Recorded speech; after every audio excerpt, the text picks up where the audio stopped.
Se jsir investiment ta' aktar minn 24 miljun euro mill-korporazzjoni għas servizzi tal-ilma fl-impjant ta' trattament tal-ilma f'Tabarkat li se jwassal għal estensjoni fin-netwerk ta' New Water fir-reġjuni tan-Nofsinhar u l-Beach ta' Malta.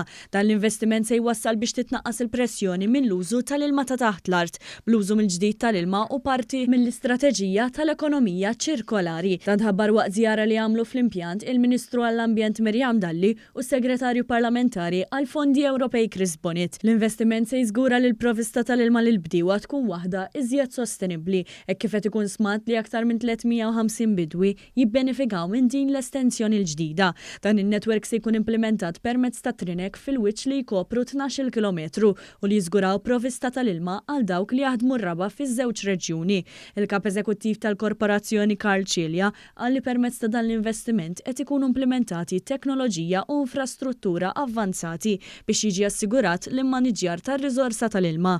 Ħankunu qed naraw li netwerk tikber lejn il-beach tal-pajjiż ħajkun għal operatajjiet bħal-ħalaxa, Biża, Bulġa, Ħalsafi, Żurrieq, illi ħajkunu qed jigwadanjaw għall-ewwel darba minn dan l-ilma.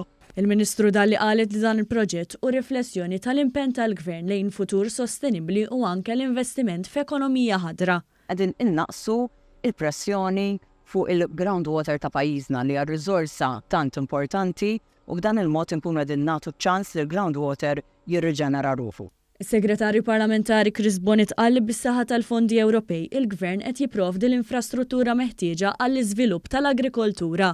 Qegħdin naraw ukoll li jkollna ilma aħjar għax il-fondi Ewropej dak hu xogħol milli naqbdu s-settur tal-agrikoltura tagħna u nimbuttawh il qudiem u nagħmluh iktar sostenibbli d-darba anke permezz tal-ilma ġdid.